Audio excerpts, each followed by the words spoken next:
আসসালামু আলাইকুম ওয়া রাহমাতুল্লাহ। প্রিয় শিক্ষার্থী, তোমরা যারা 2025 সালে দাখিল পরীক্ষায় উত্তীর্ণ হয়েছো, তোমাদের সবার প্রতি রইল আমার পক্ষ থেকে আন্তরিক শুভেচ্ছা। তোমাদের ভর্তির ডেট খুব তাড়াতাড়ি পাবলিশড হবে ইনশাল্লাহ। তো এর মধ্যে তোমাদের ভিতরে অনেকে কনফিউশনে আছো, অনেকে হেজিটেশনে আছো যে দাখিল পাস করেছি এরপরে কি ইন্টার ভর্তি হব নাকি আলিম ভর্তি হব। এই বিষয় নিয়ে তোমাদের ভিতরে অনেকে এখনো দ্বিধাদ্বন্দ্ব বিরাজমান।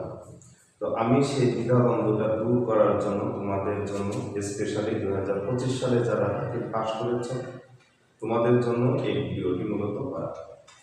তো আসলে তুমি যদি ইন্টার ভর্তি হও এবং তুমি যদি আলিম ভর্তি হও তাহলে কি ফ্যাসিলিটি কি, তোমার আলিমে কি তোমার সুযোগ সুবিধা বেশি নাকি ইন্টার ভর্তি হলে তুমি সুযোগ সুবিধা বেশি পাবা, সেটার আলোকে ইনশাল্লাহ আমি তোমাদের বিস্তারিত এখানে বর্ণনা করব। তো প্রথমে আসি যে মাদ্রাসা থেকে যখন দাখিল পাস করা হয় এরপর কলেজে যাওয়া হয়, কলেজ থেকে বিশ্ববিদ্যালয় যাইতে পারে, এখানে কোনো বাধা নেই। তো দাখিল কিন্তু এইচএসসির সমমান, আর এরপরে আছে আলিম। এই দাখিলের পরে যদি আলিম ভর্তি হয় তাহলে সুযোগ সুবিধা কি, ফ্যাসিলিটি কি, এবং দাখিল পাস করার পরে যদি এইচএসসি বা ইন্টার ভর্তি হয় তাহলে ফ্যাসিলিটি বা সুযোগ সুবিধা কি। তো আমি মনে করি যে দাখিল পাস করার পরে যে দাখিল পাস করে তার জন্য আলিমের ফ্যাসিলিটি বা সুযোগ সুবিধা বেশি। তো সেটা আমি এখানে বর্ণনা করছি। তো আলিমের মান হলো এইচএসসি বা সমমান। এখন তুমি যখন আলিম পাস করবে তখন আলিম পাস করার পরে অ্যাডমিশন টেস্ট, এই অ্যাডমিশন টেস্ট হলো ভর্তি পরীক্ষা। যে আলিম পাস করার পরে কিন্তু অনার্স ভর্তি হতে হয়। তো সেক্ষেত্রে এই অ্যাডমিশন টেস্ট বা ভর্তি পরীক্ষা দিতে হয়, ভর্তি পরীক্ষা দিয়ে ভর্তি হতে হয় অনার্সে, বিশ্ববিদ্যালয়ে অথবা কলেজে। তো মাদ্রাসার স্টুডেন্ট হইলেও কিন্তু কলেজ অথবা বিশ্ববিদ্যালয়ে অ্যাডমিশন পরীক্ষা দিতে অর্থাৎ ভর্তি পরীক্ষা দিতে এবং অনার্স করতে এখানে কোনো বাধা নেই। তো সেক্ষেত্রে আলিম পাস করার পরে যখন তুমি অনার্স করতে যাবে এখানে জেনারেল প্লাস মাদ্রাসা সাবজেক্ট, এখানে দুইটা বিষয় কিন্তু পড়তে পারছো। অনার্স একটা হলো জেনারেল, একটা মাদ্রাসা সাবজেক্ট। তো জেনারেল সাবজেক্ট কি, যেমন বাংলা, তারপরে ইংলিশ, এই জাতীয় জেনারেল যত সাবজেক্ট আছে এই সাবজেক্টে যে কোনো একটা সাবজেক্টে অনার্স করতে পারবে। আবার মাদ্রাসার সাবজেক্ট রয়েছে 5টা অনার্স করার, সেই 5টা সাবজেক্টে কিন্তু অনার্স করতে পারবে। এখানে কিন্তু কোনো বাধা নাই, এখানে কোনো কনফিউশন নাই, কোনো সমস্যা নাই। জেনারেল সাবজেক্টেও অনার্স করতে পারো অথবা মাদ্রাসা সাবজেক্ট, অর্থাৎ দুইটা সাইডে যে কোনো একটা সাইড তুমি ধরতে পারো। পাশাপাশি ফাজিল যেটা হলো ডিগ্রির সমমান, তো এই ফাজিল ওই পাশাপাশি অনার্সের পরে আবার অনার্সের সাথে কিন্তু ফাজিলটাও পড়া যায়। তো সেক্ষেত্রে যদি তুমি অনার্সে আলিম পাস করার পরে যখন তুমি অনার্সে ভর্তি হওয়া জেনারেল সাবজেক্টে পাশাপাশি ফাজিলটা তুমি পড়ে গেলে তাহলে একদিক থেকে জেনারেলের একটা সার্টিফিকেট অ্যাচিভ হলো, আবার আরেক দিক থেকে ফাজিল বা মাদ্রাসা লাইনে একটা সার্টিফিকেট অ্যাচিভ হলো।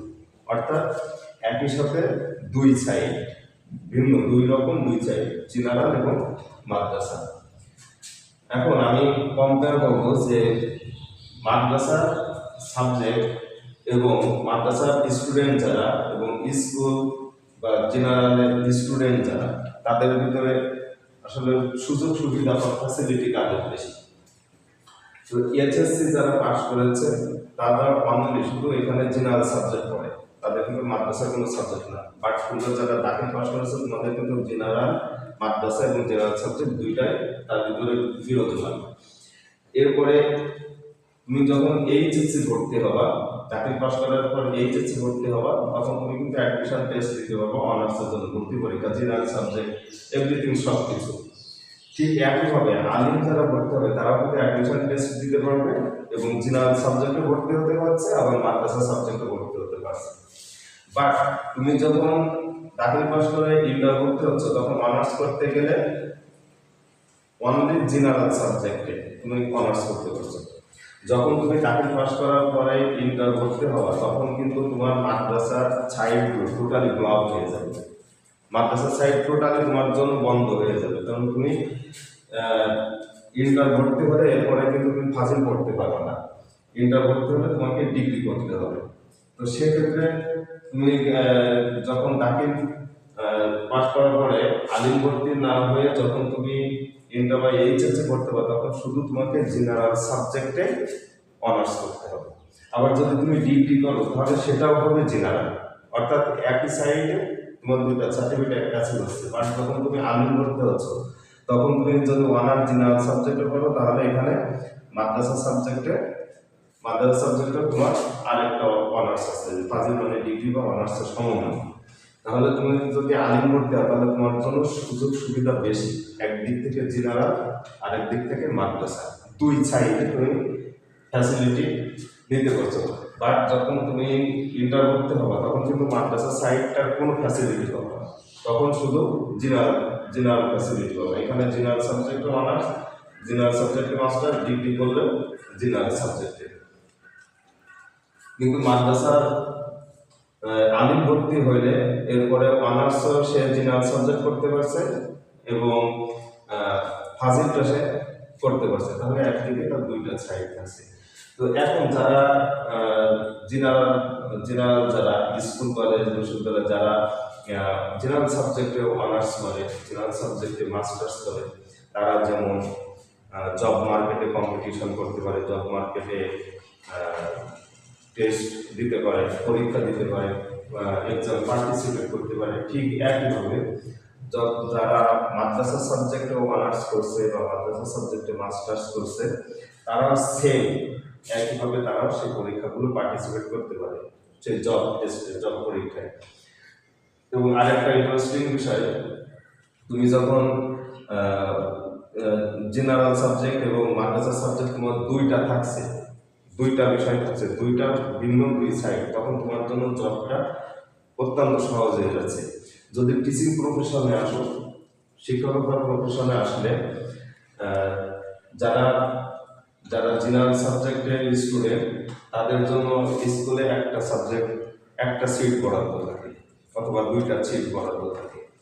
কিন্তু যারা মাদ্রাসার স্টুডেন্ট, মাদ্রাসা সাবজেক্টে অনার্স মাস্টার্স করার কারণে প্রত্যেকটা মাদ্রাসার রিলিজিয়ন টিচার কিন্তু 4টা। সেক্ষেত্রে জেনারেল স্টুডেন্ট যারা তাদের থেকে কিন্তু মাদ্রাসার স্টুডেন্ট যারা এদের জব পাইতে অত্যন্ত সহজ হয়ে যায়। কারণ এখানে ক্যান্ডিডেট যেমন কম, মাদ্রাসার স্টুডেন্ট যেমন কম, আবার এখানে মাদ্রাসার টিচারদের সিট বা আসন সংখ্যা বেশি। সো আমি মনে করি যে তোমরা যারা দাখিল পরীক্ষা উত্তীর্ণ হয়েছ, আমি মনে করি যে তোমাদের জন্য বেটার আলিম ভর্তি হওয়াটা তোমাদের জন্য বেটার বলে আমি মনে করি। তো এই পর্যন্ত আজকের ভিডিও। সবাই ভালো থেকো, সুস্থ থেকো এবং আল্লাহ তোমাদেরকে সঠিক পথে পরিচালনা করো এই কামনায়। আসসালামু আলাইকুম ওয়া রাহমাতুল্লাহ।